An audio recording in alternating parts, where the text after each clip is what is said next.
পাইছে গম পোৱাৰ লগে লগে আপোনালোকে থানাত কেছ দিব যি ব্যৱস্থা কৰিব লাগে আমি কৰিম এনেকুৱা ৰাজনীতি নচলিব এতিয়া আমাৰ চৰকাৰ আছে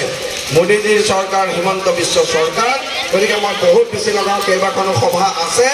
মাহেৰিপাৰ পঞ্চায়ত আমাৰ যিখিনি ৱাৰ্ড মেম্বাৰ আছে চলাব আৰম্ভ কৰিছে আমাৰ মুৰব্বীসকল আছে মই অনুৰোধ জনাওঁ আপোনালোকক আমাৰ সামগ্ৰীত এইবাৰ সামগ্ৰীত আমি 4টা জিলা পৰিষদে জিকিম একদম 100% জিকিম 25টা পঞ্চায়ত জিকিম এতিয়া ইয়াত কৰিছে নাই নাজানো কিন্তু ইয়াতো চাগে আমাৰ উদাহৰণে এইবোৰ কৰিব এইবোৰ বেয়া বুদ্ধি আছেতো আগতে গুণ্ডামি কৰিছিল এতিয়াতো গুণ্ডামি কৰিব নোৱাৰে আমি একদম বেলুনত পাম নাইকিয়া নিচিনাকৈ তেওঁলোকক পাম গুচাই দিছোঁ হয় নে নহয় গতিকে এতিয়া কৰি যাতে কি এতিয়া ৱাকফ বিলৰ কথা আনিছে ৰাইজ আপোনালোকে ৱাকফৰ পৰা কেতিয়াবা 1 টকা বেনিফিট পাইছে নেকি মোদীজীয়ে কৈছে ৱাকফৰ জৰিয়তে সাধাৰণ মুছলমান ৰাইজে বেনিফিট পাব লাগে আৰু তাতে ভয় খাই পেলাই আজি ৰকিবুল হুছেইন নুৰুল হুদাহঁত আমি সন্দেহ কৰিছোঁ কংগ্ৰেছে গাঁৱে গাঁৱে প্ৰচাৰ চলাই আছে যে বিজেপি এজিপি আহিলে বোলে মছজিদত আমি নামাজ পঢ়া বন্ধ কৰি দিম আৰে ৰাজনীতিৰ কাৰণে মানুহ ইমান তললৈ যাব নাপায় ৰাজনীতিৰ কাৰণে মানুহ ইমান তললৈ যাব নাপায়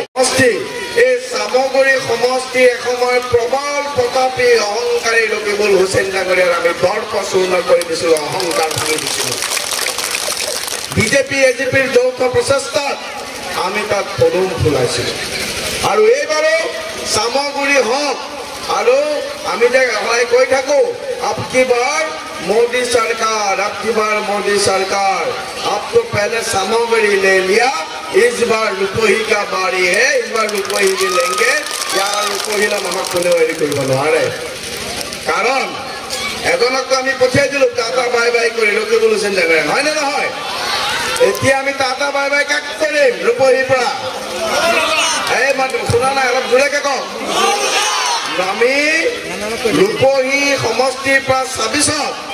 আমি Nurul হুদাক tata bye by the দিম লাগিলে তেওঁ ৰকিবুল হুছেইনৰ লগত গৈ ধুবুৰীত ইলেকশ্যন খেলক আমাৰ ক'বলগীয়া নাই কিন্তু আমি সামগ্ৰিক যেনেদৰে আমি মিত্ৰজোঁট প্ৰাৰ্থী বিজয়ী হৈছোঁ 26তো একদম আপোনালোকে সন্দেহ নকৰিব ওপৰত মোদীজী আছে হিমন্ত বিশ্ব শৰ্মা আছে অতুল বৰা ডাঙৰীয়া আছে কেশৱ মহন্ত ডাঙৰীয়া আছে ইয়াত আমি সব বহি আছো মণি মাধৱ মহন্ত ডাঙৰীয়া আমাৰ ৰঞ্জিত বৰদলৈ ডাঙৰীয়া চালমা বাইদেউ আমাৰ আনোৱাৰ হুছেইন ডাঙৰীয়া আবুল হুছেইন ডাঙৰীয়া আমি সকলো আছো আমি সকলোৱে মিলি ৰূপহী 2026ত আমি ৰূপহী কংগ্ৰেছ মুক্ত কৰি দিম একদম 101% কাৰণ আমি কাম কৰিছোঁ ৰাইজ ইয়াত এতিয়া যিসকলে অৰুণোদয় পোৱা নাই এইবাৰ আমাৰ 101% প্ৰতিশ্ৰুতি মাননীয় মুখ্যমন্ত্ৰী মহোদয় কৈছে এইবাৰ আমাৰ সকলোৱে অৰুণোদয় পাব ইয়াত একদম মই নিশ্চিতভাৱে কৈছোঁ জিলা পৰিষদ আছে আমাৰ আইপি মেম্বাৰ আছে তেওঁলোকৰ আগত আপোনালোকে কৈছোঁ ৰাইজ তেওঁলোকক ভোট দিয়ক আপোনালোকে যাতে অৰুণোদয় পায় তাৰ দায়িত্ব দীপুৰঞ্জন শৰ্মা মণি মাধৱ মহন্ত ৰঞ্জিত বৰদলৈ আমি আনোৱাৰ হুছেইন চালমা বাইদেউ ল'ম এইটো আমি প্ৰতিশ্ৰুতি দিছোঁ